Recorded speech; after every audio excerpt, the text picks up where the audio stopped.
Two widowed sisters in 1950s Boston ran the most welcoming boarding house for elderly men. For 15 years, their tenants kept leaving to visit family and never coming back. In 1965, construction workers digging in their basement found out why none of them ever left.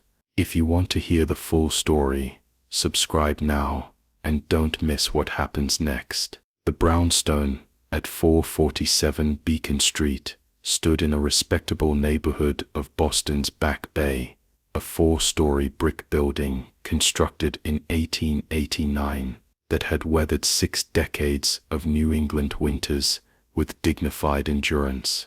Its narrow facade featured bay windows on each floor, black iron railings along the front steps, and a brass nameplate beside the door that read simply, Walsh House. By 1950, the building had been converted from a single-family residence into a boarding house, one of dozens that dotted the neighborhood as Boston's housing patterns shifted in the post-war years. Margaret Walsh was 52 years old when she and her younger sister Dorothy, 48, purchased the property in February 1950. Both women were widows, their husbands having died within a year of each other in the late 1940s. Margaret's husband had worked for the Boston Transit Authority and died of a heart attack at 55. Dorothy's husband had been a postal clerk who succumbed to pneumonia at 53. Neither marriage had produced children. The sisters found themselves alone,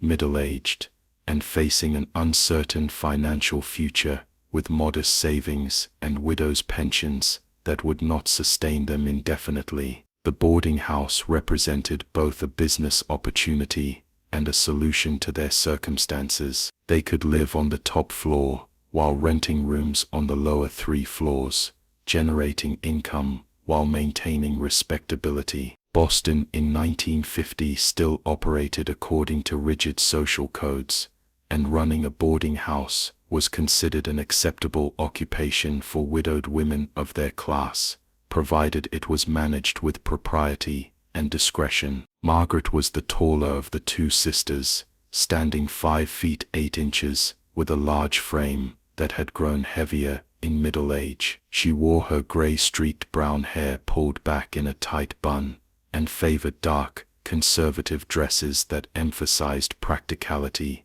over fashion. Her face had strong features, a prominent nose and jaw that gave her an authoritative appearance. She handled the business aspects of the boarding house, managing finances, collecting rent, and dealing with tradesmen and suppliers. Dorothy was smaller and softer in appearance, 5 feet 4 inches, with a rounder figure and a face that smiled more easily than her sister's. Her hair was lighter, more gray than brown, and she styled it in gentle waves that framed her face. She wore print dresses with cardigans and kept a collection of aprons that she changed multiple times daily. Dorothy managed the domestic operations, cooking all meals, cleaning the common areas, and handling the day-to-day interactions with tenants. The sisters established clear policies from the beginning. They would rent only to elderly gentlemen, preferably those receiving pensions or social security payments. No women tenants, no families, no one under the age of 60. The rent was remarkably affordable, $35 per month, including 2 meals daily, breakfast and dinner. Tenants were responsible for their own lunches and any other personal expenses. The rooms were furnished simply but adequately: a single bed, a dresser, a small table and chair, and a shared bathroom on each floor. The first tenant arrived in March 1950. His name was Albert Kowalski, a 71-year-old retired factory worker whose wife had died the previous year. He had been living in a cold water flat in South Boston and was grateful for the warm room and regular meals at Walsh House. He occupied room 201 on the 2nd floor, a small space overlooking the narrow alley between buildings. Albert was a quiet man who kept to himself, reading the newspaper in the common sitting room and taking walks around the neighborhood when weather permitted. By June 1950, all 6 available rooms were occupied. In addition to Albert, there was Francis Murphy, 68, a former longshoreman, Stanley Novak, 73, who had worked as a tailor, George Henderson, 65, a retired clerk, Walter Schmidt, 70, formerly employed by a brewery, and Thomas O'Brien, 67, who had spent his career as a streetcar conductor. All were widowers or lifelong bachelors. All received monthly pension or social security checks. All had minimal contact with family members, if they had any family at all. The routine at Walsh House quickly became established and remarkably consistent. Dorothy rang a bell at 7 each morning, signaling breakfast would be served at 7:30. The men would gather in the dining room, on the first floor, a dark paneled space, with a long table that accommodated all 6 tenants, plus the 2 sisters. Dorothy served simple but substantial breakfasts: oatmeal or eggs, toast, coffee, occasionally bacon or sausage. The men ate quietly, reading sections of the newspaper that Margaret provided daily. After breakfast, the tenants dispersed to their various activities. Some took walks, others sat in the common room, a few visited the public library, several blocks away. Dinner was served precisely at 6 o'clock each evening, the bell ringing at 5:45 as a warning. Dorothy's dinners were more elaborate than breakfast, featuring roasts, stews, casseroles, and her specialty, meat pies that the tenants praised enthusiastically. She baked fresh bread twice weekly and made desserts on Sundays. The sisters maintained strict rules about the house. No alcohol was permitted on the premises. No visitors were allowed in tenant rooms, though guests could be received in the common sitting room with advance notice. Rent was due on the 1st of each month, in cash, no exceptions. Tenants were expected to keep their rooms clean and to behave with decorum, appropriate to a respectable establishment. For the first 8 months, nothing unusual occurred at Walsh House. The tenants seemed content, the sisters managed the property efficiently, and neighbors regarded the operation as a positive addition to the block. The building was well maintained, quiet, and generated no complaints.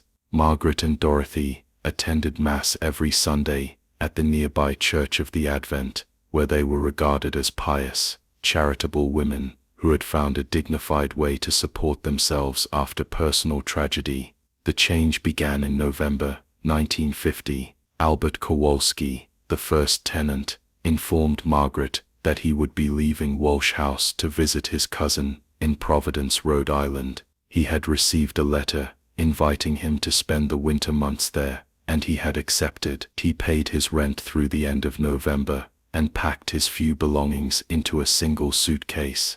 On a gray Tuesday morning, he said goodbye to his fellow tenants, and the Walsh sisters shook hands with the men and walked out the front door, carrying his suitcase. He never arrived in Providence. His cousin, contacted months later by a social worker attempting to locate Albert for an unrelated matter, stated that he had never invited Albert to visit and had not heard from his cousin in over a year. But by that time, no one was looking for Albert Kowalski. He was an old man with no close family, no property, no reason for anyone to track his movements. His disappearance generated no investigation, no missing person report, no concern beyond the vague assumption that he had gone somewhere and chosen not to maintain contact. The pattern repeated with unsettling regularity over the following years. Approximately every 6 to 8 months, one of the tenants would announce he was leaving Walsh House to visit family or relocate to another city. He would pack his belongings, settle his accounts, say his farewells, and depart.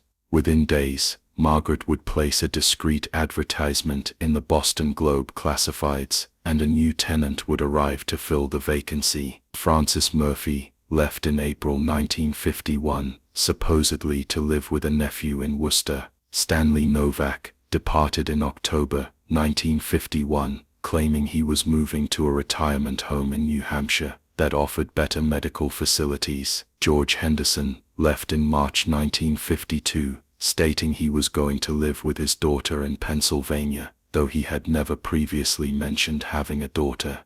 The departures always followed similar circumstances. The tenant would receive a letter, discuss his plans with the sisters, give appropriate notice, and leave on a weekday morning when other tenants were occupied with their routines.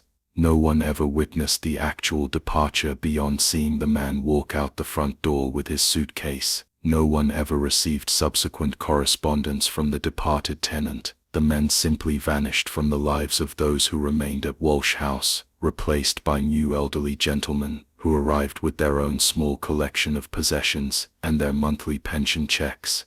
The sisters maintained meticulous records. Margaret kept a ledger documenting every tenant who had lived at Walsh House, recording names, arrival dates, departure dates, rent payments, and any relevant notes about their circumstances. The ledger appeared to be the accounting of a well-managed business, but what the ledger did not record was where any of the departed tenants had actually gone, because none of them had gone anywhere except down to the coal cellar in the basement of 447 Beacon Street. The basement of the brownstone was typical of buildings constructed in the late 19th century. It had a low ceiling, perhaps 7 feet high, supported by brick pillars. The floor was hard-packed earth in most areas, with concrete in the sections near the coal furnace that heated the building. The furnace itself was a massive iron structure that burned anthracite coal delivered by truck several times each winter. Adjacent to the furnace room was the coal cellar, a separate chamber where fuel was stored in bulk. The coal cellar was dark, accessed through a heavy wooden door that the sisters kept locked. Only Margaret possessed the key, which she wore on a chain around her neck at all times. She explained to tenants that the basement was off-limits for safety reasons. The furnace was dangerous, the ceiling was low, the lighting was inadequate, and she did not want anyone injured on her property. What actually existed in the coal cellar was evidence of systematic murder extending back to November 1950. The bodies of departed tenants lay buried beneath the dirt floor, their remains carefully concealed in graves that Margaret and Dorothy had dug during the hours after midnight, when the building was silent and no one would hear the sounds of their labor. The method the sisters employed was consistent and efficient. When they had identified a tenant for elimination, they would begin preparing weeks in advance. The selection criteria were practical. The tenant must have no family who maintained regular contact, must have no friends who visited frequently, must have a monthly income that could be collected after his disappearance, and must be physically manageable for 2 middle-aged women to overpower and dispose of. Dorothy would begin adding small amounts of sedative medication to the selected tenant's food, gradually increasing the dosage over several weeks. The medication, obtained through a pharmacist who believed Dorothy was treating her own insomnia, made the tenant progressively more lethargic and confused. Other tenants would notice their fellow boarder seemed unwell, perhaps suffering from the onset of dementia or some age-related decline. When the tenant reached the appropriate state of incapacitation, Margaret would forge a letter purportedly from a family member, inviting the tenant to visit or relocate. She would show this letter to the other tenants, establishing the narrative of departure. On the designated morning, usually a Tuesday or Wednesday, when the house routine was most predictable, Dorothy would serve the targeted tenant a breakfast containing a massive dose of sedative, enough to render him unconscious within 30 minutes. The sisters would help the stupefied man back to his room, claiming he seemed unwell and needed to rest. Once he was unconscious, they would wait until the other tenants had left for their daily activities. Then Margaret and Dorothy would carry the unconscious man down to the basement. Margaret was strong despite her age, and together the sisters could manage the weight of elderly men whose physical condition had declined. In the coal cellar, they would complete the murder. The method varied slightly depending on circumstances, but suffocation was most common. A pillow held firmly over the face for several minutes, the unconscious man unable to struggle, death occurring quietly, and leaving minimal evidence of violence. Afterward, they would strip the body, burning the clothing in the furnace, and bury the corpse in a grave they had prepared in advance, digging during previous nights, when they were certain all tenants were asleep. The sisters would then collect the departed tenants' personal belongings, sorting through everything methodically. Items of value were sold discreetly at pawn shops in different neighborhoods. Clothing and other goods were donated to charity organizations. Personal papers were burned. The room would be thoroughly cleaned and prepared for the next occupant. Most importantly, the sisters would continue collecting the dead tenants' monthly pension or social security checks. Margaret had taught herself to forge signatures with remarkable accuracy. She would sign the checks using the deceased man's name, deposit them into a bank account she had opened using false identification, and withdraw the cash. This financial component was essential to the sisters' motivation. The murder was not primarily about hatred or psychological compulsion. It was fundamentally about money. By 1955, the Walsh sisters had refined their operation to near perfection. 5 years of practice had eliminated the uncertainties and anxieties that accompanied their initial crimes. What had begun as a desperate solution to financial insecurity had evolved into a sustainable system that generated steady income while maintaining the appearance of respectable widowhood. The boarding house at 447 Beacon Street continued operating with quiet efficiency, its reputation in the neighborhood remaining unblemished. The financial calculations were straightforward and compelling. Each murdered tenant represented multiple revenue streams that extended far beyond the grave. The monthly pension or social security payments continued arriving, checks that Margaret forged and deposited without difficulty. The average payment was $75 per month, a substantial sum in 1950s dollars. If a tenant lived at Walsh House for a year before being eliminated, and his benefits continued being collected for another 2 years before the sisters deemed it prudent to stop, that single victim generated approximately $2,700 beyond the rent he had paid while alive. With 6 rooms available and a turnover rate of approximately 2 tenants per year being murdered, the sisters maintained a steady flow of both living tenants paying rent and dead tenants whose benefits continued being collected. By 1955, Margaret was managing the pension payments of 8 deceased men, while simultaneously collecting rent from 6 living tenants. The combined monthly income exceeded $600, equivalent to a comfortable middle-class salary for that era, especially considering the sisters owned their building outright and had minimal expenses beyond property taxes, utilities, and food costs.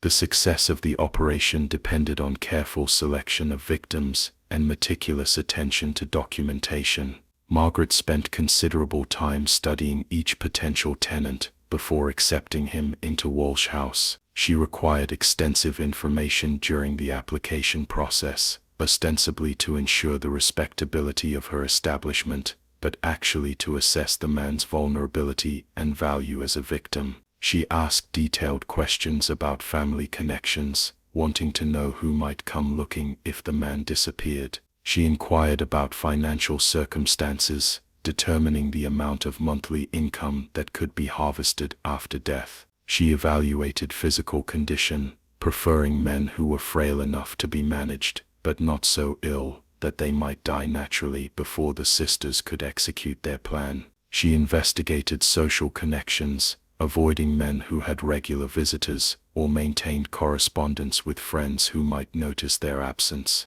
The ideal victim was a man in his late 60s or early 70s, receiving a decent pension or social security payment, estranged from any family he might have, friendless, in declining but not critical health, and possessing the kind of anonymous existence that urban society rendered invisible. Post-war Boston provided abundant candidates. The city had tens of thousands of elderly men living alone, many of them immigrants or children of immigrants, who had worked manual labor jobs their entire lives, saved little, and faced old age with nothing but their modest government benefits and the prospect of institutional care or solitary poverty. These men were grateful for the clean room and regular meals that Walsh House offered at affordable rent. They asked few questions, made few demands, and accepted the sisters' authority without resistance. Most had spent their lives in hierarchical work environments, where they followed orders and kept their opinions to themselves.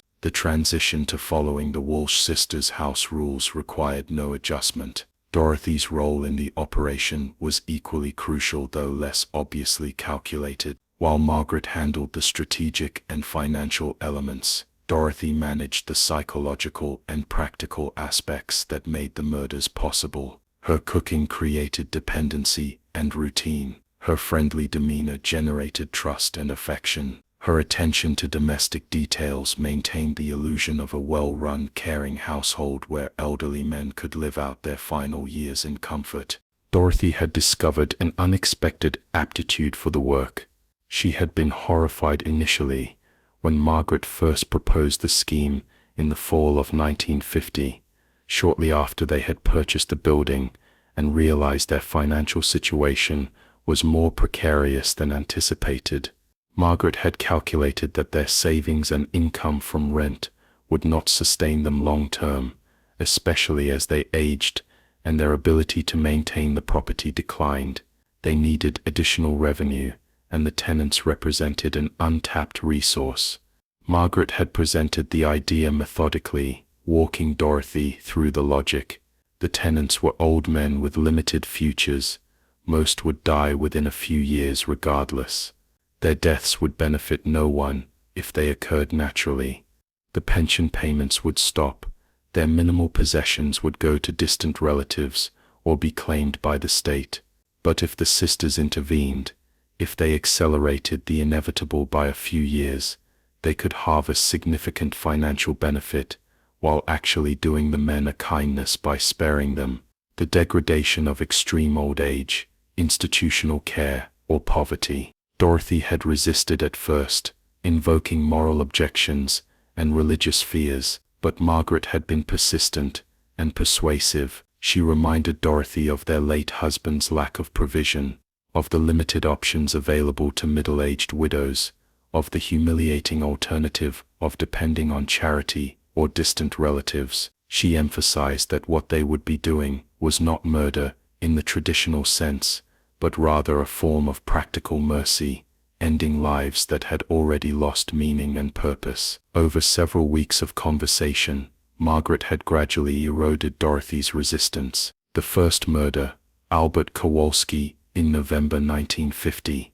had been the most difficult. Dorothy had wept afterward, had been unable to sleep for days, had seriously considered going to the police and confessing everything. But Margaret had remained calm and supportive, had cleaned up the evidence, had managed the aftermath, had demonstrated that the deed was done and could not be undone, so they might as well benefit from it. The second murder, Francis Murphy in April 1951, had been slightly easier. Dorothy's hands had shaken less. She had slept better afterward.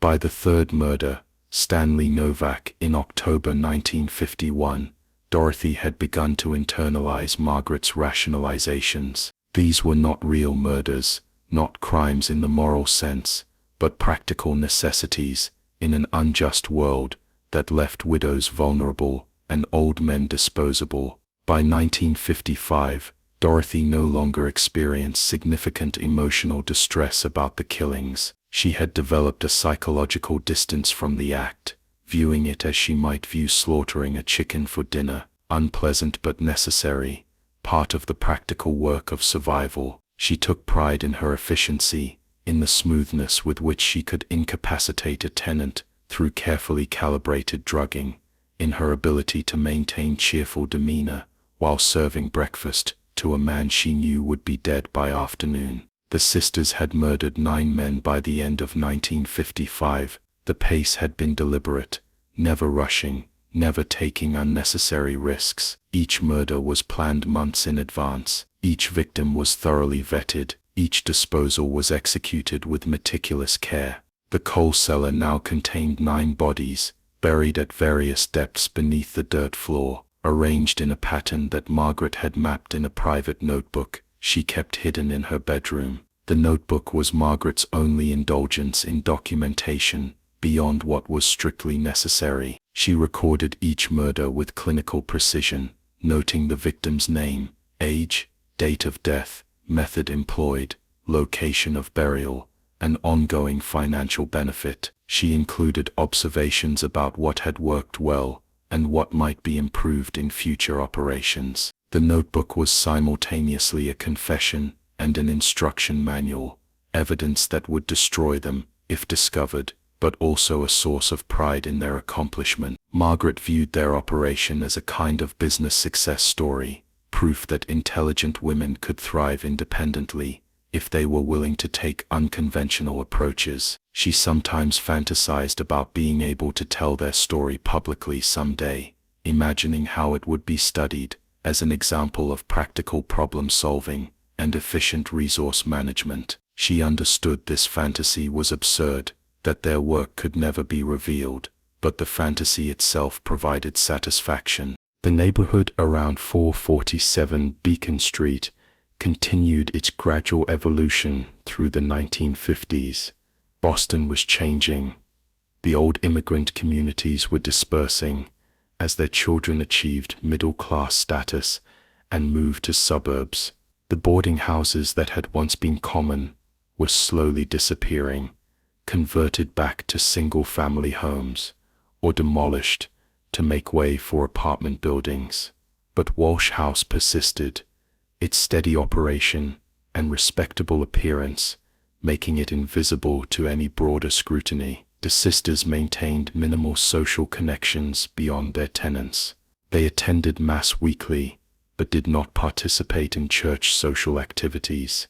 They shopped at local stores, exchanged pleasantries with neighbors, and kept their interactions brief and unremarkable. They had learned that the best way to avoid attention was to be consistently boring, to present such an ordinary appearance that no one ever looked closely. Their only regular visitor was a handyman named Peter Nowotny, a Polish immigrant in his 40s who performed maintenance work and repairs. Peter had been coming to Walsh House since 1952, fixing plumbing problems, replacing broken windows, and handling the heavy work that the sisters could not manage themselves. He was a quiet man who spoke limited English and asked no questions about anything beyond his immediate tasks. Margaret paid him in cash at rates slightly above market value, ensuring his loyalty and discretion. Peter had noticed certain oddities about the Walsh sisters over the years. He had observed that the coal cellar was always locked, that Margaret became visibly anxious when he worked in the basement near that door, that the sisters sometimes looked exhausted in ways that suggested they had been engaged in strenuous physical labor, though he could not imagine what labor that might be. But Peter had survived the Second World War by learning not to ask questions about things that did not concern him directly. Whatever the Walsh sisters were doing was their business, and he had no interest in jeopardizing his steady source of income by expressing curiosity. By 1960, 10 years after their first murder, the sisters had killed 14 men. The pace had increased slightly as their confidence grew and as they refined their methods to minimize risk and maximize efficiency. The coal cellar was reaching capacity. Margaret calculated that they could accommodate perhaps 5 or 6 more bodies before they would need to find alternative disposal methods or cease operations entirely. The financial situation had stabilized. The sisters had accumulated substantial savings, invested conservatively in bank certificates of deposit and government bonds. They owned the building outright. Their monthly expenses were modest. Even if they stopped killing immediately, they could continue collecting benefits from deceased tenants for several more years, gradually phasing out each false identity with plausible narratives of natural death or relocation. But stopping was psychologically difficult as the murders had become routine, integrated into the rhythm of their lives. The process of selecting a victim, planning the execution, carrying out the killing, and harvesting the benefits provided structure and purpose. Without this activity, what would their lives consist of? Cooking and cleaning for tenants who would eventually die naturally, maintaining a building that would continue deteriorating, waiting passively for their own old age and death. Margaret in particular resisted the idea of stopping. She was 62 years old in 1960. Dorothy was 58. They had perhaps 15 or 20 years remaining, possibly more given their good health and comfortable circumstances. Why should they spend those years in passive retirement when they could continue their successful operation? The risk remained minimal. No one suspected anything. No investigation had ever been initiated. They were perfectly safe as long as they maintained their discipline and caution. Dorothy was less certain. She had begun experiencing physical symptoms that concerned her: shortness of breath, chest pains, fatigue that rest did not relieve. She worried that she might be developing heart problems, like those that had killed Margaret's husband. She mentioned to Margaret that perhaps they should consider selling the boarding house and moving to a smaller apartment where they could live quietly on their savings. But Margaret dismissed these concerns as unnecessary anxiety, assuring Dorothy that her health was fine and that leaving Walsh House would be impractical and potentially dangerous. The conversation about stopping became a recurring source of tension between the sisters. Dorothy wanted security and rest. Margaret wanted to continue the operation indefinitely. They compromised by agreeing to reduce the pace, targeting only one victim per year instead of two, and being even more selective about candidates. This compromise satisfied neither sister, but prevented open conflict. The early 1960s brought subtle changes to the neighborhood that began creating complications for the Walsh operation.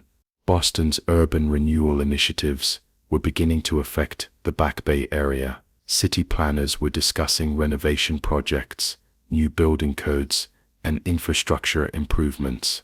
There was talk of inspecting older buildings for safety compliance, of requiring upgrades to electrical and plumbing systems, of enforcing regulations that had been ignored for decades. Margaret monitored these developments with growing concern. Any official inspection of 447 Beacon Street risked discovery. The coal cellar could not withstand scrutiny. Even if inspectors did not literally dig up the floor, their presence in the basement might lead to questions about the locked room, about why a coal cellar needed such security, about whether the sisters were hiding something. In 1963, the city began sending notices to property owners in the neighborhood, announcing that comprehensive building inspections would occur over the following 2 years as part of a broader safety initiative. Margaret received the notice in August 1963. According to the schedule, Walsh House would be inspected sometime in 1965. This development forced the sisters to confront decisions they had been avoiding. They could not allow inspectors into the basement. They could not risk discovery of 14 bodies that would immediately result in their arrest, trial, and probable execution. They needed either to eliminate the evidence or to abandon the property entirely before the inspection occurred. Eliminating the evidence seemed impossible. The bodies had been buried for years, some for over a decade. Exhuming and disposing of 14 corpses would require weeks of exhausting physical labor that 2 women in their 60s could not possibly accomplish. The smell alone would alert neighbors. The logistics were insurmountable. Abandoning the property was equally problematic. Where would they go? How would they support themselves? Their entire financial structure depended on the boarding house and the ongoing collection of benefits from deceased tenants. Leaving would mean forfeiting both income streams and living on their savings, which though substantial were not unlimited. Margaret spent months considering options, calculating possibilities, trying to identify a solution that would allow them to continue their operation, or at least escape without consequences, but every scenario led to unacceptable outcomes. The inspection notice had created a countdown clock that could not be stopped. By the spring of 1965, Margaret had reluctantly concluded that their operation was finished. They would need to cease all killing immediately, gradually phase out the collection of benefits from deceased tenants, and prepare some explanation for the locked coal cellar that might satisfy inspectors without prompting deeper investigation. Perhaps they could claim the room was structurally unsound, that previous inspections had condemned it, that they had sealed it for safety reasons. The lie would not withstand serious scrutiny, but it might be sufficient to avoid immediate discovery. Dorothy was relieved that the operation would end, but terrified of the inspection. Her health had continued declining, the chest pains were more frequent, and she lived in constant anxiety that their crimes would be discovered. She suggested they sell the property before the inspection occurred, taking whatever price they could get, and moving away from Boston entirely. But Margaret insisted that a sudden sale would appear suspicious, and might prompt investigation that would be even more dangerous than the scheduled inspection. The sisters were trapped by the very success that had sustained them for 15 years. They had built their lives around systematic murder, had become dependent on the income it generated, had invested their identities in the operation of Walsh House. Now external forces beyond their control were dismantling everything, and they could only watch helplessly as the deadline approached. The inspection was scheduled for Tuesday, June 15, 1965. Margaret received the official notice in early May, a formal letter from the Boston Building Department stating that inspectors would arrive between 9 and 11 o'clock in the morning to conduct a comprehensive safety evaluation of the property at 447 Beacon Street. The letter specified that all areas of the building must be accessible, including basements, attics, and any storage spaces. Property owners were required to be present and to provide keys for any locked rooms.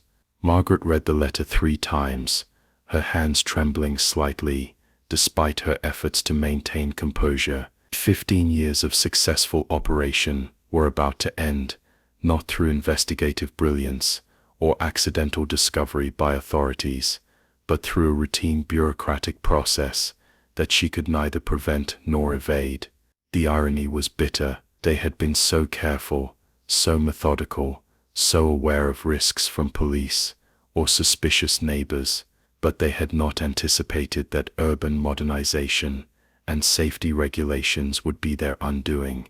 She showed the letter to Dorothy that evening, after the tenants had retired to their rooms. Dorothy read it silently, her face draining of color. When she looked up at Margaret, her eyes were filled with tears and something approaching relief. The waiting was finally over. The constant anxiety that had plagued her for years would soon resolve, one way or another. The sisters discussed their options in whispered conversations over the following weeks. Margaret still searched for some escape, some clever solution that would preserve their security. She considered attempting to bribe the inspectors, but quickly dismissed the idea as too dangerous. She thought about creating a false wall in the coal cellar to hide the burial area, but realized the construction noise and activity would alert both tenants and neighbors. She investigated the possibility of having the entire basement professionally renovated before the inspection, thinking she could have contractors pour a concrete floor that would seal the evidence permanently, but the cost would be prohibitive and the timeline too short. Dorothy's health deteriorated rapidly as the inspection date approached. The chest pains became constant, her breathing was labored, and she could barely manage the cooking and cleaning that had been her responsibility for 15 years. She begged Margaret to confess everything before the inspection, to go to the police voluntarily, and hope for mercy. But Margaret refused to consider surrender. She had not spent 15 years building their operation only to hand herself over to execution. By early June, Margaret had made her final decision. They would attend the inspection, unlock the coal cellar when required, and claim complete ignorance about anything found there. The previous owner must have buried something. Perhaps the building had been used for some unknown purpose during Prohibition or the war years. They were innocent widows who had simply been renting rooms to elderly gentlemen. Whatever was in that basement had nothing to do with them. The plan was absurd, and Margaret knew it. The bodies were too recent. Some dated only from the past few years. Forensic analysis would establish approximate dates of death that coincided perfectly with the Walsh sisters' ownership of the property. The forged pension documents in Margaret's filing cabinet would prove financial fraud. The ledger hidden in her bedroom would provide detailed confession. But Margaret clung to her desperate strategy, because accepting the alternative meant accepting that everything was lost. Dorothy collapsed on June 10th, 5 days before the scheduled inspection. She was in the kitchen preparing breakfast when the chest pain became overwhelming, and she fell to the floor, unable to breathe, her face gray and sweating. Margaret heard the crash and found her sister lying beside the stove, gasping and clutching her chest. She called for an ambulance, something she had never had to do during 15 years at Walsh House, because none of their victims had been allowed to summon help. The ambulance arrived within 15 minutes. Paramedics lifted Dorothy onto a stretcher and transported her to Massachusetts General Hospital, Margaret riding alongside in the ambulance. At the hospital, doctors determined that Dorothy had suffered a severe heart attack. The myocardial damage was extensive. Her condition was critical. She was admitted to the cardiac care unit, given oxygen and medication, monitored constantly. The doctors told Margaret that the next 72 hours would be decisive. Dorothy might survive, or she might suffer another attack that would kill her. Margaret spent 3 days at the hospital, leaving only to return to Walsh House briefly to check on the tenants and ensure the building was functioning. The 6 current residents were concerned about Dorothy, but accepted Margaret's explanation that her sister was receiving excellent care and would hopefully recover soon. Margaret maintained her composure in front of the tenants, but internally she was calculating the implications of Dorothy's collapse. If Dorothy died before the inspection, Margaret would face the authorities alone. If Dorothy survived but remained hospitalized, Margaret would still have to manage the inspection without her sister's support. Either scenario was catastrophic. Their operation had always depended on both sisters working together, Margaret's strategic planning and Dorothy's practical execution. Alone, Margaret would be vulnerable in ways she had never experienced. Dorothy survived the initial crisis. By June 13th, 2 days before the inspection, her condition had stabilized enough that doctors upgraded her status from critical to serious. She was conscious, able to speak, though still very weak. Margaret visited her that afternoon, sitting beside the hospital bed, holding her sister's hand. Dorothy spoke first, her voice barely above a whisper. She told Margaret that she had been thinking about everything, about their 15 years at Walsh House, about the 14 men they had killed, about the inspection that was now just 2 days away. She said she knew Margaret did not want to hear this, but she needed to say it anyway. They had to confess. They had to tell the police everything before the inspection occurred. It was the only way to have any hope of mercy, any possibility of avoiding execution. Margaret listened without interrupting, her face expressionless. When Dorothy finished, Margaret squeezed her sister's hand gently and spoke with the calm authority that had characterized their entire operation. She told Dorothy that confession was surrender, and she would never surrender. She would face the inspection, claim ignorance, maintain their innocence, regardless of what was discovered. If authorities arrested her, she would deny everything. She had not survived this long by accepting defeat. Dorothy began crying, tears running down her pale face, telling Margaret she was wrong. They could not win. The evidence was overwhelming. But Margaret stood, released her sister's hand, and told her to rest and focus on recovery. Then she left the hospital and returned to Walsh House for the final time as a free woman. The inspection occurred exactly as scheduled. 2 men from the Boston Building Department arrived at 9:30 on Tuesday morning, June 15, 1965. They introduced themselves as Inspector Robert Chen and Inspector James Murphy. Both were middle-aged professionals carrying clipboards and flashlights, dressed in work clothes suitable for examining basements and attics. They were polite and businesslike, explaining that the inspection would take approximately 2 hours and would cover all areas of the building. Margaret had prepared the tenants, telling them that a routine city inspection would occur and asking them to remain in their rooms or in the common areas while the inspectors worked. The 6 elderly men complied without complaint, accustomed to following the sisters' instructions. The inspectors began on the top floor, examining the structure, checking for fire hazards, testing electrical outlets, and making notes. They worked their way down through each level, inspecting bathrooms, examining windows, evaluating overall building condition. Margaret accompanied them, answering questions, providing access to rooms, maintaining an appearance of cooperative normalcy, despite the terror she felt as they approached the basement. At approximately 10:45, the inspectors indicated they needed to examine the basement. Margaret led them down the narrow stairs, turning on the lights that illuminated the main cellar area. Inspector Chen immediately noticed the locked door to the coal cellar and asked what was behind it. Margaret delivered her prepared explanation. The room was the old coal storage area, currently unused since the building had converted to oil heat several years earlier. She kept it locked because the ceiling was low and the floor uneven, and she worried about liability if someone tripped and injured themselves. Inspector Murphy asked for the key. Margaret hesitated, then produced it from the chain around her neck. Her hands were steady as she unlocked the door, though her heart was racing. The inspectors entered the coal cellar, their flashlights cutting through the darkness. The room was approximately 15 feet square, with a ceiling height of just over 6 feet.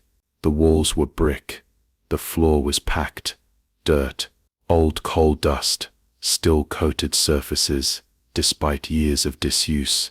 The air smelled of dampness and earth. Inspector Chen began examining the ceiling and walls, checking for structural issues. Inspector Murphy walked slowly around the perimeter, shining his flashlight on the floor. He noticed immediately that the dirt was uneven, that certain areas appeared to have been disturbed more recently than others, that the surface showed patterns inconsistent with a room that had supposedly been locked and unused for years. He knelt down and pressed his hand against one of the disturbed areas. The earth was loose, compacted but not solidly settled like soil that had remained undisturbed for decades. He looked up at Inspector Chen and made a gesture. Something was wrong here. Inspector Chen joined his colleague, examining the floor more carefully. Both men had conducted hundreds of building inspections. Both had developed instincts for recognizing when something did not match the owner's explanation. This floor had been dug up and refilled multiple times. The patterns suggested burial sites. Inspector Chen straightened and turned to Margaret, who stood in the doorway watching them. He asked directly if anything was buried in this room. Margaret maintained her expression of innocent confusion and said no, nothing that she knew of. Perhaps the previous owners had stored something underground, but she had never investigated. Inspector Murphy was no longer interested in structural issues or building codes. He was now focused entirely on the floor. He told Margaret that they needed to bring in additional equipment, that the city would need to excavate portions of this floor to determine what was buried here.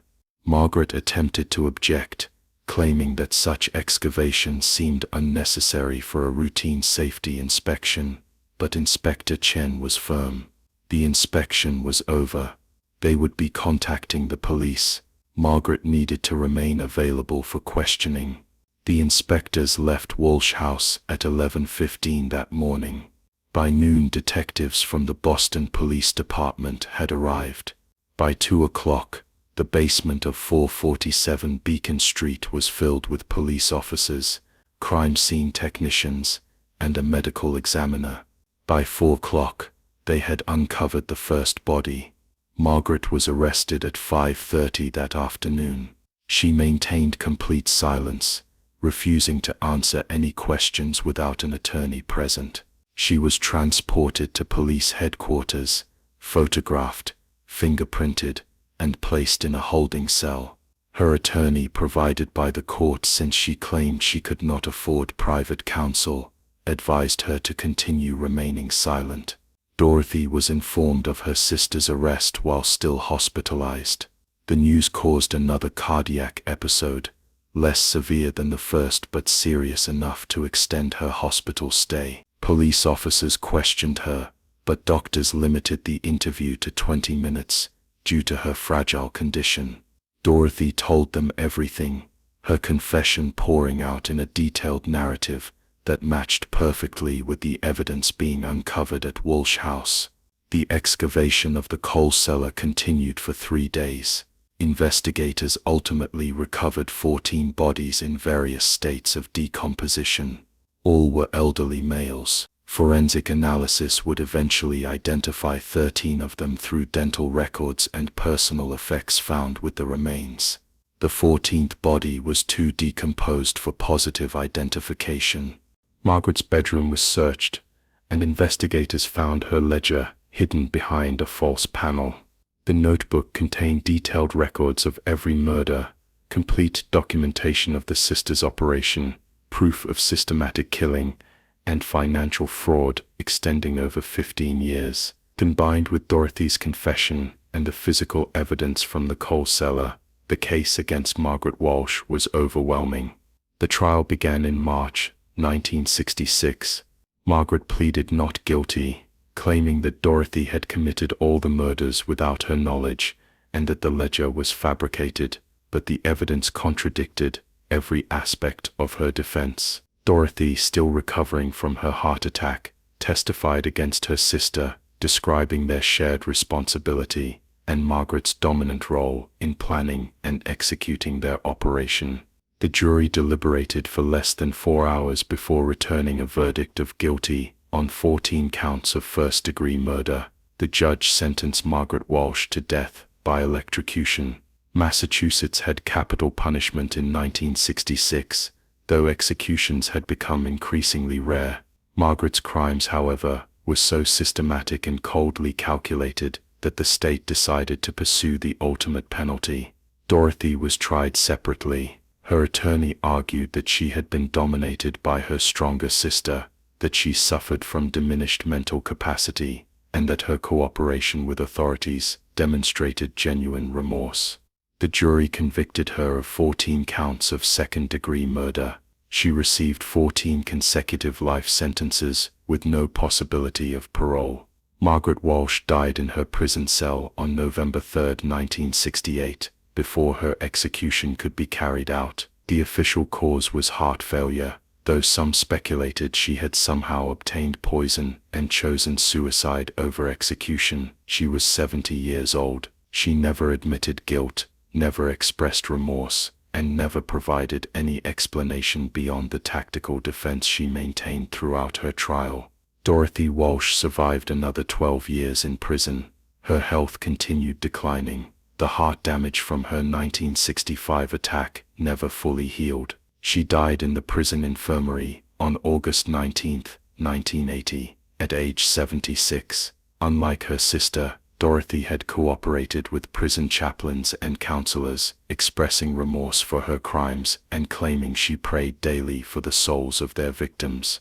Whether this remorse was genuine or performative remained debated by those who studied the case. The boarding house at 447 Beacon Street was seized by the state and eventually sold at auction. The new owners renovated the building completely, removing all traces of its history. The coal cellar was filled with concrete, sealed permanently. The building was converted into upscale apartments, marketed to young professionals who knew nothing of what had occurred there decades earlier. The case of the Walsh sisters became one of Boston's most notorious criminal cases, studied by criminologists and cited in discussions of female serial killers. The systematic nature of their operation, the financial motivation, and the 15-year duration made it unusual. Most female killers acted impulsively or from emotional motivations.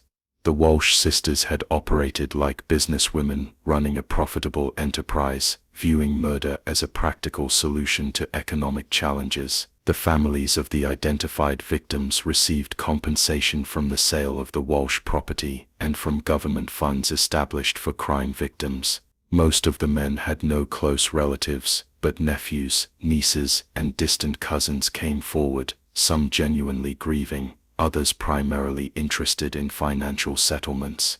The state eventually distributed approximately $40,000 among various claimants. The case also prompted changes in how Social Security and pension payments were monitored.